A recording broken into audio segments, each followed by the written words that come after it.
All right, the next movie we're going to talk about is The Jesus Rolls, and it's one that I was actually looking forward to. If you know me, you know that I love The Big Lebowski. If you look, Eric, if you look behind, what do you see?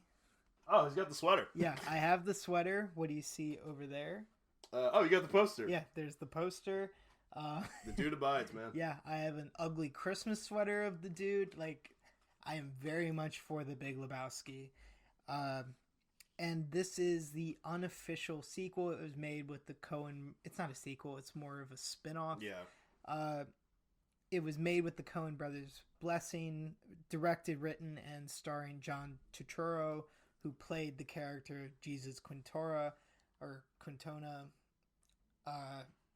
Sorry, my notes got cut off because my printer was acting up. Anyway, this character, like, it's kind of become, the movie is a cult classic in itself, Right. and the Jesus is kind of a cult hero in itself. Yeah, and he's only in it for like one scene, right? He's in it like one or two scenes. Yeah, it's a very small feature, but people love Jesus. People love the Jesus. Like, so this is a very bad movie, and I'm very disappointed to report that.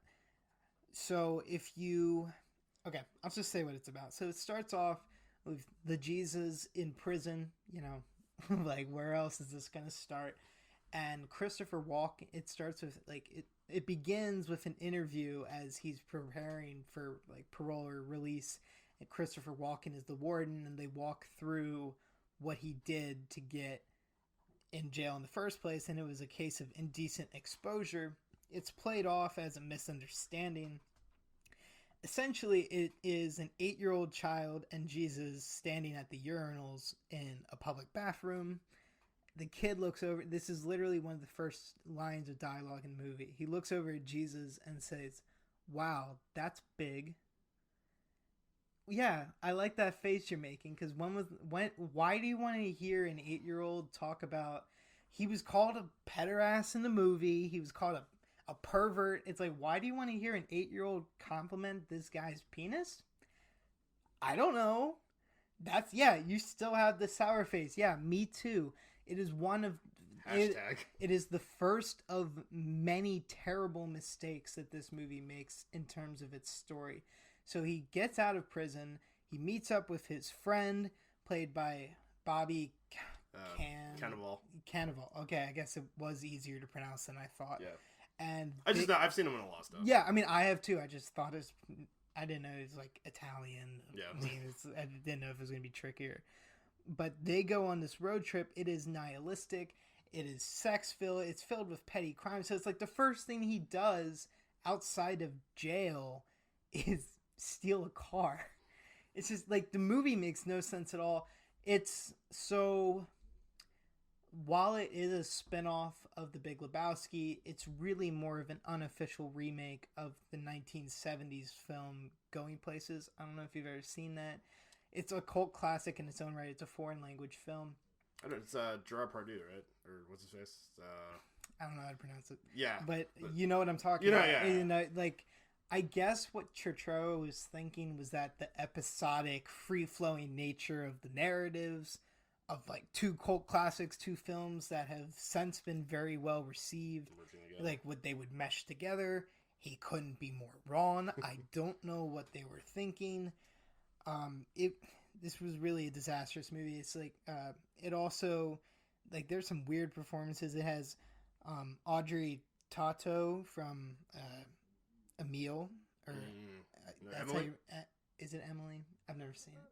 You know what I'm talking about. Yeah, I think it's Emily. Yeah, and John Hamm plays like a trigger-happy hairstylist.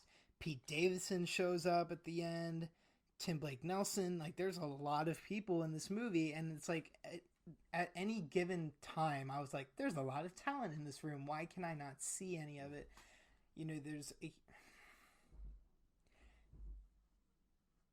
The events are weird. I feel like I always have these silent moments in the reviews where I'm disappointed, because it's just like... you're swallowing the upsetness that you have against this movie.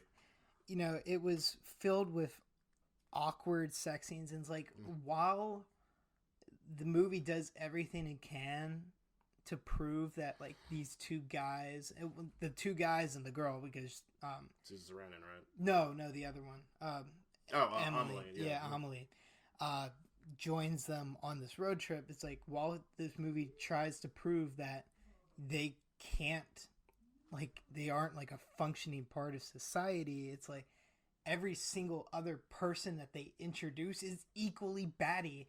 Like I didn't like the characters. I didn't like the story. I was incredibly disappointed because I love The Big Lebowski. Right. I thought it was sick and gross. It was vulgar. And, you know, we were saying earlier, the Jesus is only in like one or two scenes in The Big Lebowski.